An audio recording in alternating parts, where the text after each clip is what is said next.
ಶ್ರೀ ಗುರು ಮುರುಗೇಶಾಯ ನಮಃ. ನಮ್ಮ ಮಠದ ಗುರು ಪರಂಪರೆಯ ತಲೆಮಾರಿನಲ್ಲಿ ಸುಮಾರು 8-9 ಗುರುಗಳು ಈ ಕ್ಷೇತ್ರಕ್ಕೆ ಆಗಮಿಸಿ ತಮ್ಮ ಪೂಜಾ ಕಾರ್ಯಗಳನ್ನು ಸಲ್ಲಿಸಿ ಸೇವೆಯನ್ನು ಮಾಡಿ ನಿರ್ಗಮಿಸಿದಂಥ ದೇವರುಗಳು ಸ್ವಾಮೀಜಿಗಳು ಇದ್ದಾರೆ. ಈ ಮಠದ ಶ್ರೇಯೋಭಿವೃದ್ಧಿಗಾಗಿ ತಮ್ಮ ಜೀವಮಾನ ಪರ್ಯಂತ ಸೇವೆಯನ್ನು ಮಾಡಿ ಮಠವನ್ನು ಕಟ್ಟಿ ತೋಟಗಳನ್ನು, ಗದ್ದೆಗಳನ್ನು, ಹೊಲಗಳನ್ನು ತಾವೇ ಸ್ವತಃ ಮಾಡಿಸಿಕೊಂಡು ಇಲ್ಲೇ ಲಿಂಗೈಕ್ಯರಾದಂಥ ಪರಮ ಪೂಜ್ಯ ಗದಿಗಳು ಇದ್ದಾವೆ. ಆದರೆ ಅದರಲ್ಲಿ ನಾವು ಕಂಡಂಗೆ ಈ ಭಾಗದ ಜನರ ಒಡನಾಡದಂತೆ ಈ ಮಠಕ್ಕೆ ಹಿಂದೆ ಈ ಒಬ್ಬ ಸಂತರು ಬಂದಾಗ ಕುಡಿಯೋ ನೀರಿನ ಸಮಸ್ಯೆ ಬಹಳ ಇತ್ತು.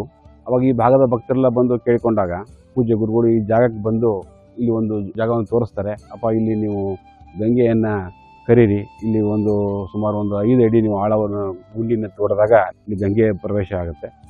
ಹಾಗಾಗಿ ಇಲ್ಲೊಂದು ಚಿಲುಮೆ ನಿರ್ಮಾಣ ಆಗುತ್ತೆ.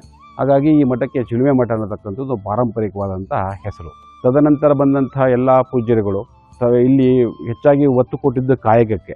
ನಾವು ಸುಮಾರು 70ನೇ ಇಸ್ವಿಯಲ್ಲಿ ಇಲ್ಲಿಗೆ ದಯಮಾಡಿಸಿದಾಗ ನಮ್ಮ ಹಿರಿಯ ಗುರುಗಳು ಇದ್ದರು. ಆವಾಗ ನಮ್ಮ ಮಠದಲ್ಲಿ ಒಂದು ಕುಲುಮೆ ಇತ್ತು. ಕುಡ್ಲು ಮಚ್ಚುಗಳನ್ನು, ಹಾರೆಗಳನ್ನು ರೈತರಿಗೆ ಮನೆ ಮಾಡಿ ಅಥವಾ ಚೂಪು ಮಾಡಿ ಹತಾರಗಳನ್ನು ರೆಡಿ ಮಾಡಿ ಕೊಡತಕ್ಕಂಥ ಒಂದು ಕಾಯಕವನ್ನು ಈ ಮಠದ ಗುರುಗಳು ಮಾಡ್ತಾಯಿದ್ರು.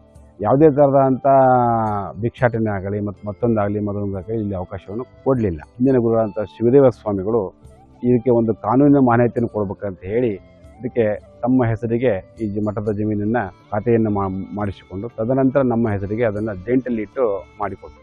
ಆದರೆ ಈ ಮಠದ ಏಳಿಗಾಗಿ ಶ್ರಮಿಸಿದಂಥ ಹಲವಾರು ಪೂಜ್ಯರುಗಳಲ್ಲಿ ಜಡೆರುದ್ರ ಸ್ವಾಮಿಗಳು ಅಂತ, ಎರಡನೇದು ಶಿವಬಸವ ಶಿವಯೋಗಿಗಳಂತ, ತದನಂತರ ನಮ್ಮ ಗುರುಗಳಾದಂಥ ಶಿವದೇವ ಮಹಾಸ್ವಾಮಿಗಳು ಅಂತ, ತದನಂತರ ನಾವು ಬಂದಂಥದ್ದು. ಸುಮಾರು ಎಷ್ಟೋ ವರ್ಷಗಳ ಕಾಲ ಮಠವು ಸಹ ಅನಾಥವಾಗಿತ್ತು. ಬರೀ ಬಂದು ಕೇವಲ ಒಂದು ಮಾಸ ಅಥವಾ ಚಾತುರ್ಮಾಸ ಅಥವಾ ಧನುರ್ಮಾಸಗಳ ಪೂಜೆಗಳನ್ನು ಅಥವಾ ಒಂದು ಮಂಡಲ ಪೂಜೆಗಳನ್ನು ಮುಗಿಸಿಕೊಂಡು ತಮ್ಮ ಮುಂದಿನ ಪ್ರಯಾಣ ಬಳಸ್ತಾ ಇದ್ದರು.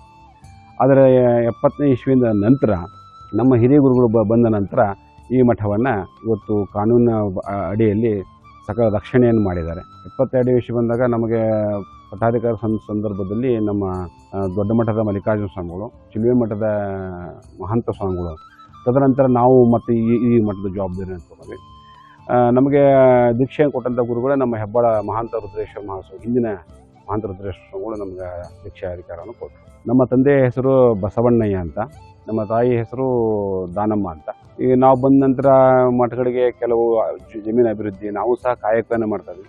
ಬೇರೆ ಯಾವುದೇ ಆದಂತಹ ಮಠಗಳಿಗೆ ಭಕ್ತರ ಸಂಪರ್ಕ ಈ ಭಾಗದಲ್ಲಿ ಬಹಳ ಕಮ್ಮಿ. ಯಾಕಂತಂದರೆ ಇದು ಕೊಡಗಿನ ಭಾಗ, ಇಲ್ಲಿ ನಮ್ಮ ವೀರಶೈವರ ಸಂಖ್ಯೆ ಬಹಳ ಕಡಿಮೆ ಇರೋದ್ರಿಂದ ಎಲ್ಲೋ ಒಂದು 5-6 ಮನೆತನಗಳು 8-10 ಮನೆತನಗಳು ಮಾತ್ರ ಈ ಮಠದ ಸೇವೆಯಲ್ಲಿ ತಮ್ಮ ಪಾಲನ್ನು ಸೇವೆಯನ್ನು ಮಾಡಿದ್ದಾರೆ. ಅಂಥ ಮಹನೀಯರು ಸಹ ಇದ್ದಾರೆ. ಅವರೂ ಸಹ ಇವತ್ತು ಸಹ ಅವರು ತಮ್ಮ ಸೇವೆಯನ್ನು, ತಮ್ಮ ಸಹಕಾರವನ್ನು ಶ್ರೀಮಠಕ್ಕೆ ಕೊಡ್ಕೊಂಡು ನಡೆಸ್ಕೊಂಡು ಬರ್ತಾ ಇದ್ದಾರೆ. ಬಸವಣ್ಣರು ಹೇಳಿದಾಗ ಕಾಯಕವೇ ಕೈಲಾಸ ಅಂತ ಹೇಳಿದಾಗೆ ಯಾವುದೇ ಪೂಜ್ಯರಾದರೂ ಸಹ ತಮ್ಮ ಕಾಯಕವನ್ನೇ ಮಾಡಿ ಬಂದಂಥದ್ರಲ್ಲೇ ಪೂಜೆ ಪುನಸ್ಕಾರ ಮಾಡ್ಕೊಂಡು ಬಂದಂಥ ಅತಿಥಿಗಳಿಗೆ ದಾಸೋಹವನ್ನು ಮಾಡಿಕೊಂಡು ಈ ಪರಂಪರೆ ನಡೆಸ್ಕೊಂಡು ಬರ್ತಾಯಿದ್ರೆ, ಅದೇ ಪರಂಪರೆಯಲ್ಲಿ ಸಹ ನಾವು ಸಹ ನಮ್ಮ ಈ ಜೀವಿತದ ಕಾಲವನ್ನು ಅಭಿವೃದ್ಧಿಪಡಿಸಿಕೊಂಡು ನಮ್ಮ ಆದಷ್ಟು ಮಟ್ಟಿಗೆ ಎಲ್ಲ ಸೇವೆಯನ್ನು ಮಾಡ್ತಾಯಿದ್ದೀವಿ. ಈ ಮಠದಲ್ಲಿ ದಾಸೋಹ ಒಂದು ಮಹತ್ವದ ಕಾರ್ಯಕ್ರಮ, ನಮ್ಮ ಗುರುಗಳ ಸ್ಮರಣೆ ಮತ್ತು ಇಲ್ಲಿ ಮಾಡಿದಂಥ ಎಲ್ಲ ಭಕ್ತರ ಸೇವೆಗೆ ಸನ್ಮಾನಗಳು ಎಲ್ಲವೂ ಸಹ ನಡೀತವೆ ಪ್ರತಿ ಯುಗಾದಿಯಲ್ಲಿ.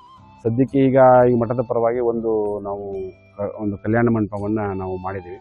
ಅದು ಸಹ ಚೆನ್ನಾಗಿ ನಡೀತಾ ಇದೆ.